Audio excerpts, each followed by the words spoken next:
បាទសូមគោរពជម្រាបសួរដល់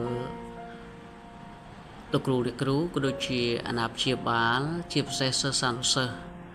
ជាទីស្រឡាញ់រាប់អានព្រះវិហារកណ្ដាលយើងខ្ញុំដែលមានទីតាំងនៅភូមិតពាំងកសាំងបាទនៅទីនេះយើងមានសាលាមួយដែលយើងបង្កើតនៅក្នុងព្រះវិហារគឺជាសាលាបេសកកម្មរបស់យើងហើយនៅទីនេះយើងមានបង្រៀនភាសាចិនហើយនឹងបង្រៀនភាសាអង់គ្លេសនិងបង្រៀនតន្ត្រីកុំព្យូទ័រអីសម្រាប់សិស្សសានុសិស្សហើយនៅទីនេះយើងកំពុងតែបង្វឹកបង្វើនកុមារឬក៏យុវជនឲ្យគាត់អាចនៅក្នុងការដែលមានឱកាសនៅក្នុងការដែលមានចំណេះជំនាញនៅក្នុងការដែលប្រើប្រាស់នៅភាសាចិនអញ្ចឹងអរលោកស្រីអ្នកកញ្ញាក៏ដូចជាឪពុកម្ដាយបងប្អូនជាពិសេសកុមារាកុមារីដែលមានបំណងចង់រៀនជាពិសេសជូនចំពោះឪពុកម្ដាយឬក៏ជាអាណាព្យាបាលតែម្ដងពីព្រោះអីឪពុកម្ដាយនិងអាណាព្យាបាលគឺជាម្នាក់នៅក្នុងការដែលជួយជំរុញនិងយកចិត្តទុកដាក់ចំពោះកូនរបស់លោកអ្នកគុំទុកពេលវេលាឬក៏កូនរបស់លោកអ្នកនៅក្នុងការដែលឲ្យគាត់គិតតែពីលេងហើយនឹងបានរៀបចំនៅក្នុងការដែលឲ្យគាត់អាចនៅក្នុងការដែលទន្ទិញឬក៏រៀនឬក៏បង្កើតនូវចំណេះដឹងដល់ពួកគាត់ព្រះវិហារគឺយើងមានការបង្រៀនភាសាចិនសម្រាប់ពួកគាត់ភាសាអង់គ្លេសក៏ដូចជាជំនាញខាងឧបករណ៍ភ្លេង piano ស្គរ guitar គឺយើងមានហើយយើងសង្ឃឹមថាសាលាបេសកកម្មនៅទីនេះនឹងគ្រោងនឹងបើកវាកាន់តែធំឡើង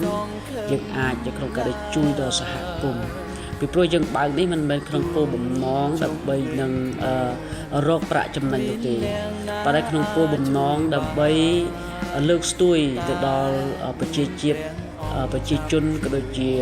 សហគមន៍ក៏ដូចជាធនធានបង្កើតធនធានសម្រាប់ប្រទេសកម្ពុជារបស់យើងហើយជាពិសេសដើម្បីនៅក្នុងការកាត់បន្ថយនៅរាល់ការចំណាយផ្សេងរបស់ឪពុកម្ដាយសូមអាណាព្យាបាលលោកគ្រូអ្នកគ្រូក៏ដូចជាសិស្សសានុសិស្សទាំងអស់ដែលកំពុងតែសិក្សារៀនសូត្រឬក៏កំពុងតែនៅជិតជាមួយនឹងព្រះវិហារកណ្ដាលដែលមានទីតាំងនៅភូមិតពាំងកសាំងឃុំបៃចានស្រុកអង្គស្នួលខេត្តកណ្ដាលនេះចាប់ផ្ដើមកុំទុកពេលវេលារបស់យើងចោលពេលវេលារបស់យើងគឺពីមួយថ្ងៃទៅមួយថ្ងៃគឺកន្លងផុតទៅលឿនណាស់ដូច្នេះយើងដែលជាអាណាព្យាបាលសូមកុំភ្លេចនៅក្នុងការដែលរៀបចំទុកដាក់កូនរបស់យើងដើម្បីឲ្យគាត់អាចនៅក្នុងការដែលមានចំណេះជំនាញនៅក្នុងការដែលគាត់អាចប្រកបមុខរបរចិញ្ចឹមជីវិតរបស់គាត់នៅពេលដែលគាត់ធំឡើងពីព្រោះអីពេលវេលាគឺយើងមិនអាចនៅក្នុងការដែលមើលថែគាត់បានរហូតទេអញ្ចឹងមានតែចំណេះហើយជំនាញសម្រាប់ដាក់នៅក្នុងខ្លួនរបស់ពួកគាត់ម្នាក់ហើយព្រះវិហារកណ្ដាលយើងក៏មានបើកបង្កើតឡើងគឺផ្នែកភាសា